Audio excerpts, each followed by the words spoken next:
The Sports Source is brought to you by Fast Frame. Turn your memorabilia into a work of art.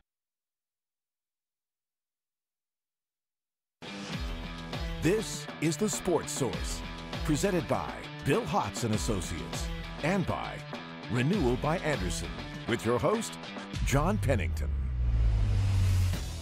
Good Sunday morning. Happy Easter to you. Appreciate you joining us here for The Sports Source, presented by Bill Hotz and Associates this week. We have a packed show. We've got a lot of UT football to talk about. We've got UT recruiting to talk about. We got UT basketball. Got a little April Fools. We're going to have a little mean tweets. Some of the things that were sent to John Curry on the way out the door. We may have some fun with that. It's a packed show. We've even got some bad Easter puns later on. So if that doesn't lure you into staying, I don't know what does. Let's get right into today's show. First segment brought to you by Bill Hotz and Associates.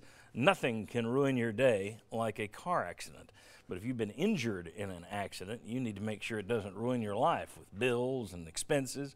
The attorneys at Bill Hotz and Associates know your rights, and they know how to fight for them. They've been doing it for decades. Bill Hotz and Associates, you see the website right there. That is the name to remember if you find yourself in an accident and injured because of a careless driver. Bill Hotz and Associates. All right, let me bring in my associates for today's show. Thanks to all these guys for coming in on Easter Sunday. We have Bob Hodge. We have Ryan Callahan. Mike Strange, Chuck Cavaleris down there. Gentlemen, thanks one and all. I want to start kind of a generic question. I think it's interesting because it's something I've been asked a lot. I had a couple people ask me this week, and I thought, well, let's put this out on the show. Everywhere I go, you get people saying, hey, what do you think of Jeremy Pruitt so far? So keep that in mind. I just want to throw out some things that we know recently, things he said, done here in the last week or two. He's not letting players meet with the media yet. I said, the idea is to avoid distractions, so he's not letting people meet with the media yet.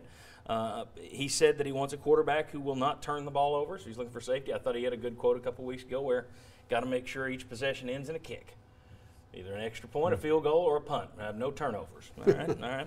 Asked about leaders on his offensive line yesterday, he said, Will Friend, the coach, that's the leader on the offensive line. I've said before, I love it when he says that kind of stuff. I'm not a believer in player-led teams. Love that. And he also said something Chuck will like. He said when it comes to all of the guys being out right now with injuries, it's not a setback for the team. It's a setback for those individuals. The team, well, they're getting reps for other guys. Okay, take all that stuff into account, all you've seen so far, all you've heard, 2 weeks into spring. What do you think of Jeremy Pruitt? I mean, that seems to be the big question around town. I have got some friends who absolutely positively love him. They're over the top with it. This is the greatest coach Tennessee's ever had. And he may end up being that, but at the same time, I'm like, and you've said it, it's 2 weeks into spring practice. If you looked bad, you would probably be a total disaster. And I take issue with one thing he says, and it's about the player injuries. Sorry, Chuck. I'm sorry. If you don't have the guys that you think you're going to be counting on in the fall, that sets your team back. It may set the players back, but it sets your team back too. That's the thing I take issue with. It certainly hasn't helped Tennessee the last 2 or 3 years with all these injuries and guys being out. But I think that's coach speak. You'd be hard pressed to find a coach in the country that wouldn't try and spin that. Yeah, in the exact same way he did. Guys, thoughts on Jeremy Pruitt so far? I like the way he's handled most things. I think for fans who are tired of the way Butch Jones spoke publicly, he's been a breath of fresh air so far. I think they like the things he has to say. They like that he's honest. Even when he's skirting questions, he's doing it in a way that is less annoying than the way Butch Jones probably did it. So I think most people have to be pretty happy so far. I mean, like you said, it's 2 weeks into spring practice. We don't really know anything about what this team is going to look like.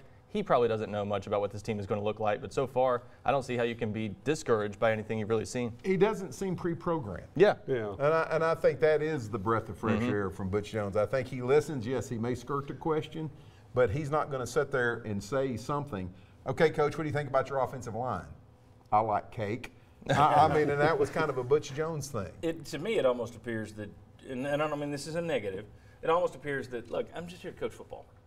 I realize part of my job is coming over and speaking to you guys, and I'll tell you what, with Butch Jones and with a lot of coaches, and with Butch Jones more so than many others, it was I coach football and I sell it, which for years around here, we've talked about this before, basketball is like, well, we know a coach will sell it.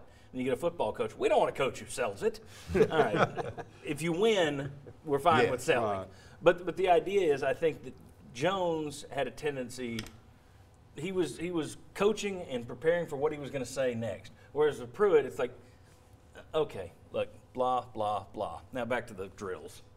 And I think that's a positive for what this program needs for right now. Your thoughts on Jeremy Pruitt so far? I don't have a problem with anything he's done, except as a media guy, I would protest that players doing interviews after practice. I don't think that's much of a distraction. And especially if it's a senior to be or something. And if it's an upperclassman. I think fans would like to hear from the guys more, but no, he's going about his business just fine. John, what I like is it's an honest-to-goodness football coach. It's a hands-on football coach, and especially with the defense. And you can tell, looking back at Jeremy Pruitt's resume, back in the day, he also taught first through third graders.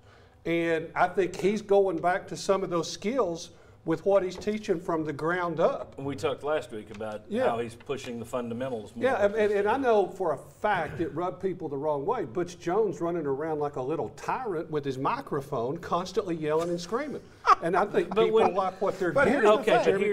We liked it when he first started doing it. Yes. When he first started doing it, people thought that was great. But it got old with a lot of people It got old because he lost. And if Pruitt doesn't win, that's going to get old. If Butch Jones had gone 11-1, people would have sent him microphones for Christmas. But he did. I mean that. But he did. You're right. You're right, but and as soon as Pruitt doesn't win enough, we won't like this stuff anyway. God, he's just a football coach. No, I like it. People always like it. But you liked the microphone. No, I didn't. No, I didn't. It's, all the time, you heard it from a lot of players. It got old. It was just constantly on them. People always like the opposite of what they had before when things weren't going well. Now the fact that practices are low-key, there's no music, there's no microphone. Oh, yeah, all remember that was the big thing. Yeah. Butch Jones actually lets them have music. They're laid back. They've got music now. Remember how great the music Bear Bryant was? had a tower. And now we don't need music. And people talked about the Bear up in his tower. If you put a losing coach up in his tower, people are going to say, he just stays up in that tower all the time. He's not down there with his players. That's my It is whatever's working is great. Whatever doesn't work isn't great. One final thought. The main thing I think is that Jeremy Pruitt seems to be telling the truth much more often than what we heard from Butch Jones. Butch Jones was too often worried about spinning things and in some cases flat out lying about injuries. Jeremy Pruitt's not doing that. He's just avoiding questions he doesn't want to answer, and I think that's a much more preferred method of going about it. Rather than deny, dance, just ignore. Back to this whole thing though, I think it is true that you would have to be a complete dunce. The only guy I can think of that we sat here and had any kind of questions about this early in their tenure was Lane Kiffin, because by that point you'd already had a signing day where he'd taken shots at other programs, and it's like, well, that's not true, and you're wrong about the rule. That's the only one I can remember where we sat there in 2 weeks through spring going, all right, well, there's a slight minus here. And those things fans loved.